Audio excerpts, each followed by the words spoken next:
Right. So I've done biopics before. I played James Dean, and I played the poet, American poet Allen Ginsberg. I did the story about Aaron Ralston. I was a part of a film about American politician Harvey Milk. I played his lover to Sean Penn's Harvey Milk. And more or less, well, they all kind of cover real people's lives in different ways. And the James Dean thing was, I guess we would say a more traditional kind of biopic. Allen Ginsberg, not so conventional, but it did cover, a certain period of his life and covered, key moments of his life. And Aaron Ralston kind of covered the big event of his life. And so I liked that. I enjoyed the ones more, I guess, as a filmmaker when they took a unusual approach to a person's life story. They had some unique way into that person, and I was less interested in giving a history lesson. I think, in today's, the technology we have today allows anybody to look up facts about anything in two minutes. So I felt like we didn't need to tell all the beats of Sal's life. What we could do with a movie is deliver the emotional side of him. That's something that maybe you can't get from Wikipedia, and that's the one thing that you can only get from a performer. And so we sought a way to give an emotional impression of who Sal was, and to capture his spirit, rather than just tell you all the major things of his life. Yes, so the question, as I understand it, is she liked the movie very much,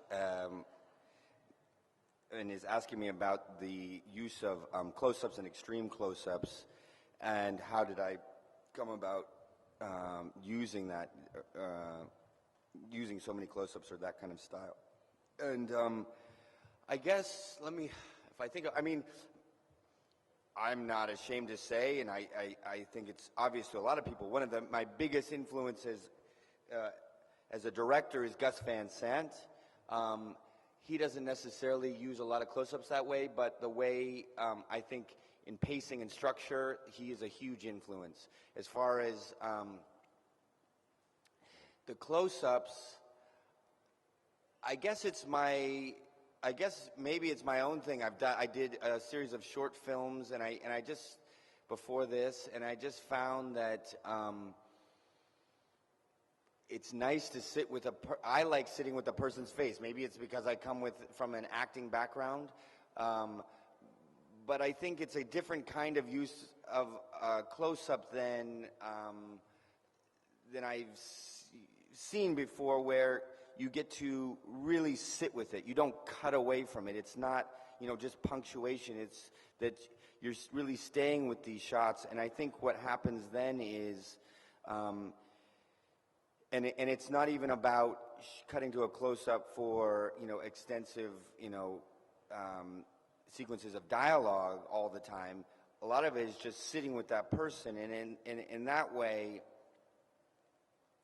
I hope that the audience just becomes closer and closer to the character without kind of making the action put you closer to him, really just putting you next to him, and so that you're just over the course of the movie, just sitting with him, and I think, because Val gives such a, realistic and grounded performance, something is transferred, in a more subtle way, just by the use of putting the camera so close to him and then allowing him to just be, I guess. When I was a kid, my mother's a big movie buff, and she would sit me down and she would show me a lot of Marlon Brando movies, Montgomery Clift movies, and James Dean movies. And I remember when I saw Rebel Without a Cause, I really, I felt like I wanted to be James Dean, but I felt like I related more to Plato, to Sal Minio's character, so I always remembered him for that. And I didn't know too much more about him until I started training as an actor, and our acting teacher would give us books to read and tell us movies to watch, and I found Sal Mineo again on that list. So I had a peripheral kind of an understanding of who he was. And when I found out that we're going to tell the story of his life, I started studying about him and learning as much as I could about him, and I could not believe what an extraordinary artist he was, and how little me and my friends and people generally knew about him. I mean, you know, in the 1950s, Sal was one of the top 5 biggest stars in the world for 6 years straight. And as a singer, he would sell out stadiums around the world for concerts. I mean, he was a painter, he was a singer, he was an actor, he was a sculptor, and, you know, he excelled at all of these things. So he was this amazing, multifaceted artist, and I couldn't believe that I didn't know anything about this great young talent.